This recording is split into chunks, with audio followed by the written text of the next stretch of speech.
예수님은 하나님 나라를 가르치시고 그 나라의 실제를 직접 보이심으로 인해서 사람들이 하나님 나라 백성으로 살아가기를 기대하셨죠. 특별히 당시의 유대인들로부터 죄인으로 취급받았던 사람들, 그러니까 유대인들이 하나님의 율법에 의해 판단하고 정죄했던 그들, 15장에 보면 세리와 죄인들이라고 1절에 표현을 합니다. 이들과 같은 사람들이 하나님 나라 백성으로 살아가기를 기대하신 거죠. 그들은 잃어버린 자에 속합니다.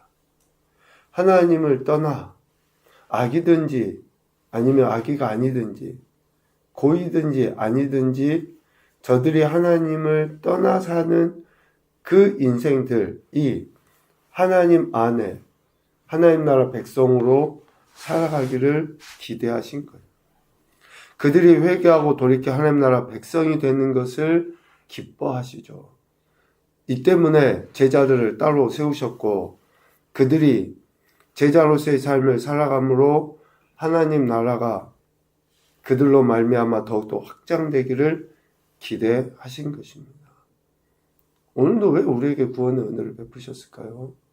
왜 우리를 하나님 나라 백성 자녀 삼으셨냐고요? 우리를 통해 우리가 하나님 나라를 누리고 또 그 나라가 확장되기를 주님 기대하시는 거죠. 그러니까 우리가 신앙과 삶의 현장에서 하나님 나라를 드러내 보이는 것이 우리를 구원하신 궁극적인 목적이에요. 우리가 그 나라를 누리고 그 나라를 드러내 보이도록 하시기 위함이다. 결국 하나님은 자신이 지으신 모든 피조 세계가 하나님의 다스림 가운데 있기에 그 어느 것 하나도 잃어버리거나 낭비되는 것을 원치 않으십니다. 이를 회복하기 위해 아들 예수 그리스도께서 이 땅에 오신 것이다 라는 거예요. 오늘 누가복음 16장 우리가 읽은 본문의 말씀은 이처럼 잃어버린 자를 찾기 위해 오신 예수님, 그렇다 그러면 이 세상의 것, 즉 잃어버린 모든 것들을 관리하고 있는 자들의 삶이 어떠해야 하는지를 불의한 청지기를 통해서 우리에게 가르쳐 주십니다. 첫 번째로 생각해 볼 것은 우리 모든 인생은 하나님의 청지기라는 거예요. 청지기는 재산을 관리하도록 위탁받은 종이잖아요. 그러니까 우리는 청지기는 좀 더 높은 직급이고 노예나 종은 더 하급 직급이다 이렇게 그냥 보편적으로 생각하는데 여간 다 주인의 것을 관리하고 맡아서 주인을 위해서 사는 자가 청지기고 종이에요. 우리 인생은 누구나 다 하나님의 종이요 청지기이라는 거죠. 이러한 청지기를 통해서 하나님과 이스라엘 관계 그리고 예수님과 제자들의 그 관계를 주님은 설명하고 계시는 거예요. 오늘 본문의 말씀을 통해서 보면 청지기는 주인의 소유를 낭비할 수 있어요. 이 땅의 육신의 모습을 가지고 살아가는 청지기는 아무리 내가 그렇지 않아야지 나는 다른 사람하고 달라 라고 이야기한다 할지라도 완전하지 못한 인생, 즉 그러한 청지기로서의 삶을 살아가는 인생은 주인의 소유를 낭비할 수 있습니다. 돈, 또 재물 이런 것들 탕진할 수 있다는 거예요. 제대로 관리하지 못할 수도 있다라는 거죠. 그런데 청지기가 이렇게 주인의 소유를 낭비할 수 있는데 1절 말미에 보니까 그 말이 주인에게 들린지라 라고 해요. 주인에게 들린지라. 주인이 반드시 알게 된다라는 거예요. 반드시. 참 신기하죠. 어쩌면 청지기가 고의로 악의적으로 주인의 것을 자기 마음대로 낭비하고 살아갈 수 있죠. 고의적으로 악의적으로 했다 그러면 들키지 않게 할 거 아니에요. 그런데 주인은 반드시 알아요. 여기에서 들린지라 라는 그 단어가 어디에 자주 쓰이냐면요, 사탄이 참소한다 그러잖아요. 고소한다. 그 단어예요. 그 단어. 그러니까 주인에게 참소하고 고소해서 주인이 반드시 알게 돼 있어요. 비난하다, 고소하다, 참소하다, 그런 헬라어의 의미거든요. 주인의 소유를 낭비하는 청지기에 대해 다른 이들의 참소, 고소로 인해서 주인이 반드시 그 사실을 알게 되어 있다. 그래서 주인은 어떻게 합니까? 2절, 그 청지기를 불러서 네가 보던 일을 세마라. 청지기의 직무를 계속하지 못하리라. 라고 질책합니다. 청지기의 직분을 받아 주인의 소유를 관리하는 특권을 제대로 누리지 못함은 결국에 어떻게 됩니까? 부끄러움을 당하게 돼요. 3절, 청지기가 그렇게 여기죠. 직분을 감당하지 못하게 할 것이다 라고 하니 직분을 빼앗아 버리면 내가 뭘 할까? 땅을 파자니 힘도 없고 남에게 빌어먹자니 정말 부끄럽다 라고 그렇게 여긴 거예요. 이렇게 불의한 청지기가 주인으로부터 이러한 질책을 받고 결단을 합니다. 왜? 반드시 주인이 알게 되었고 반드시 주인이 이렇게 자신의 직무를 빼앗을 것을 알기 때문에 결단을 한 거예요. 4절, 내가 할 일을 알았도다 라고 결단을 하며 자신이 직분을 빼앗긴 이후에도 부끄러움을 당하지 않을 방법을 찾아요.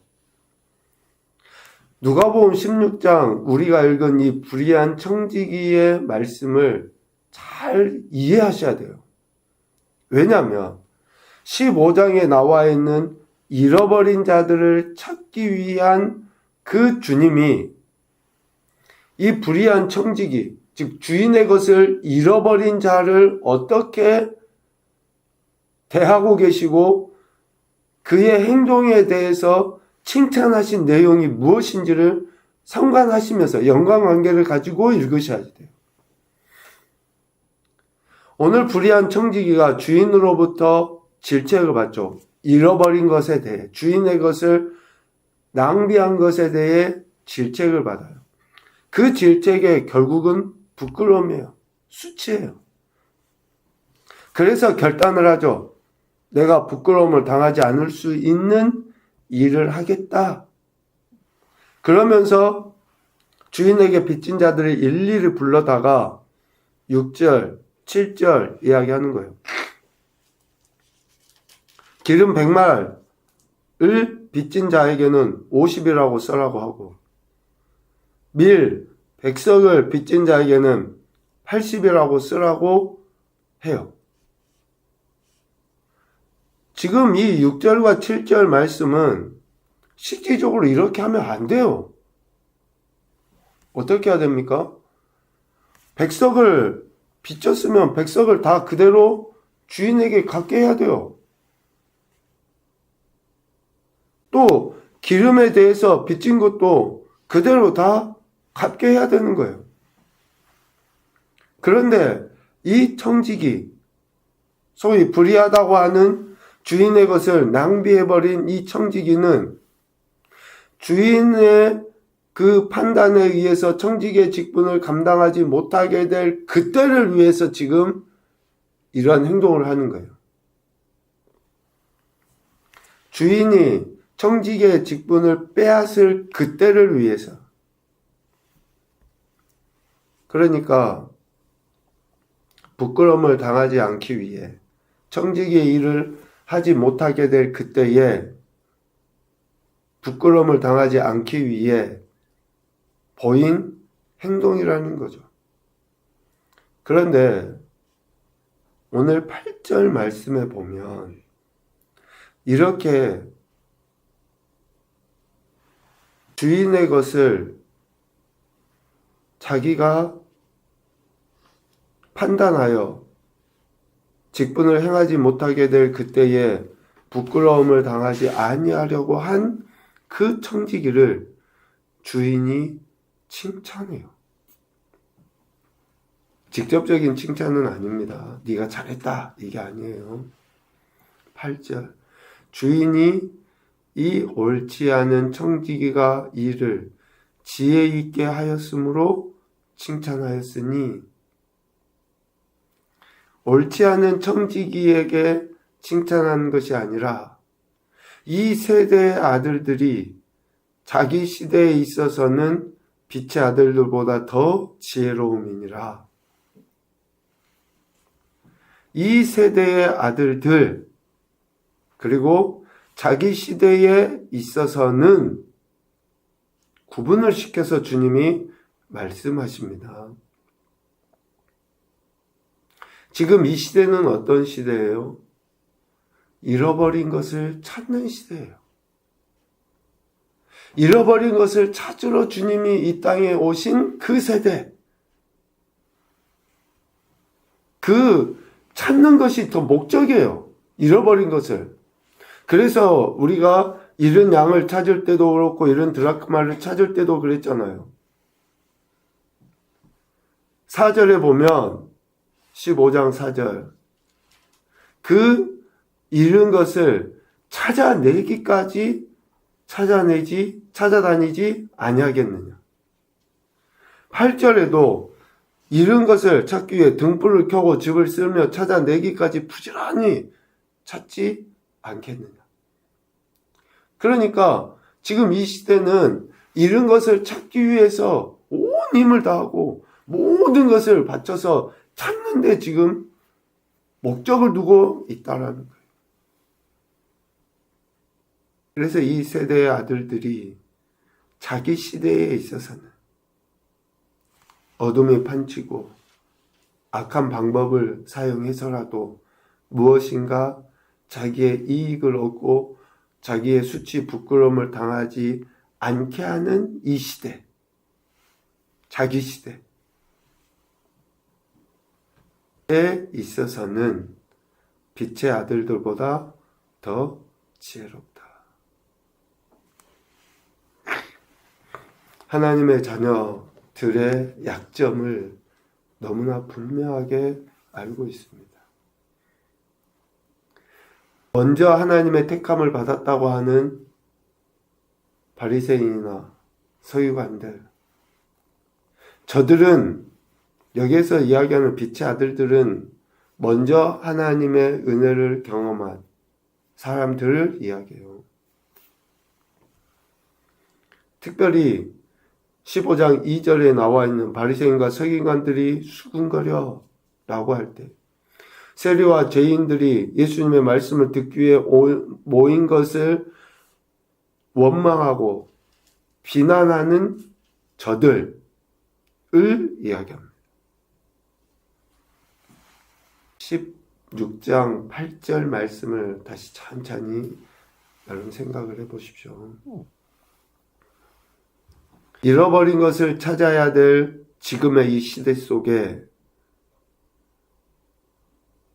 하나님의 말씀을 먼저 알고 들었다고 하는 그들의 어리석음은 잃어버린 자들을 찾기보다는 그 잃어버린 것에 대해서 오히려 판단하고 정죄하는 일을 행하고 있었다라는 것이죠. 그래서 이 불의한 청지기의 행동을 주인이 칭찬한 것은 주인의 것을 가지고 부정직하게 행동하면서까지 사람들을 사귀는 것, 이것을 칭찬한 게 아니에요. 그 행동 자체를 이야기하는 게 아니라 지금 주님이 기대하시는 잃어버린 것을 찾기 위해 이 땅에 오신 그 주님의 그 마음을 바리새인과 서기관들보다 훨씬 더 지혜롭게 하였다라는 그것에 대한 칭찬이라는 거죠. 그러면서 주님이 10절 이하에 이 이야기를 하셔요. 지극히 작은 것에 충성된 자가 큰 것에도 충성하고 작은 것에 불의한 자는 큰 것에도 불의하게 된다라고 이야기합니다. 세상의 재물이나 또 세상의 영예를 추구하는 것이 아니라 진정으로 청지기로서 주인에게 대한 그 바른 태도, 그 믿음을 보이는 것이 중요하다라는 것을 이야기해요. 얼마나 우리 인생이 육신의 것에 빠지기 쉽습니까? 그래서 주인은 그 청지기의 태도를 보시는 거예요. 반드시 그것을 가지고 판단하시기 때문에 그렇죠. 그래서 지극히 작은 것, 불의한 재물에 충성하는 자는 재물에 의해 무조건적으로 복종하고 또 돈의 힘에 따라 움직이고 하는 그런 사람이 아니라 주인에 대한 존중 또 그런 신뢰를 바탕으로 이를 성실히 감당하게 되어 있어요. 그래서 나중에 수치를 당하지 않아요. 창피를 당하지 않습니다. 참 우리 인간이 가장 수치스러울 때가 언제입니까? 그런 죄가 드러날 때예요. 주님은 잃어버린 자를 찾기 위해서 이 일들을 비유를 통해서 말씀하시면서 한 영혼이라도 잃지 않는 것을 이루시기 위해서 주님은 신실하게 일해 나가시죠.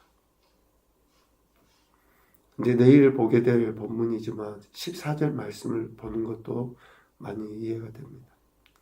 바리새인들은 돈을 좋아하는 자들이라 이 모든 것을 듣고 비웃었다 라고 16장 14절에 이야기합니다.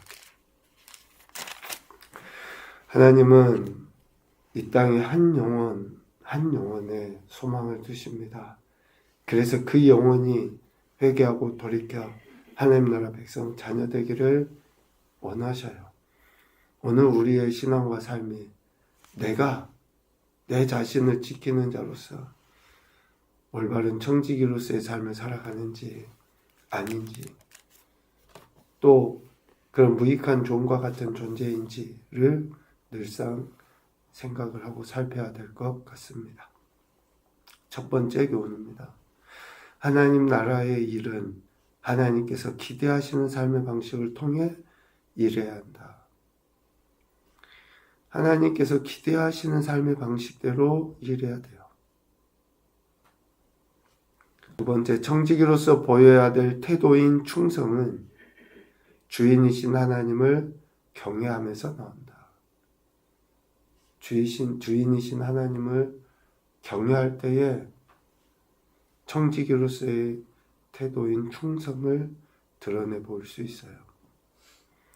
세 번째, 청지기로서의 삶을 살지 못할 때 가장 수치스러운 일을 당하게 되어 있다. 청지기로서의 삶을 살지 못할 때 우리는 누구나 청지기라고 했잖아요. 많이 맡은 청지기도 있고 적게 맡은 청지기일 수도 있어요. 그러나 많고 적음의 문제가 아니에요. 많이 맡았냐 적게 맡았냐가 아니에요. 청지기로서의 삶, 자세, 태도, 충성을 보이지 못하면 그것만큼 수치스러운 것은 없다라는 것을 이야기하는 것이죠. 그래서 오늘 주님이 저와 여러분에게 주신 이 생명과 또 삶이 하나님의 영광이 되도록 주님의 말씀을 듣고 의지하고 순종하여 충성하는 그런 삶을 살아야 하는 것이죠. 오늘도 우리에게 생명 주신 하나님께 감사하시면서 주어진 삶을 하나님의 영광에서 살아내는 교화복된 한날이 되시기를 주님의 이름으로 축복합니다. 아멘.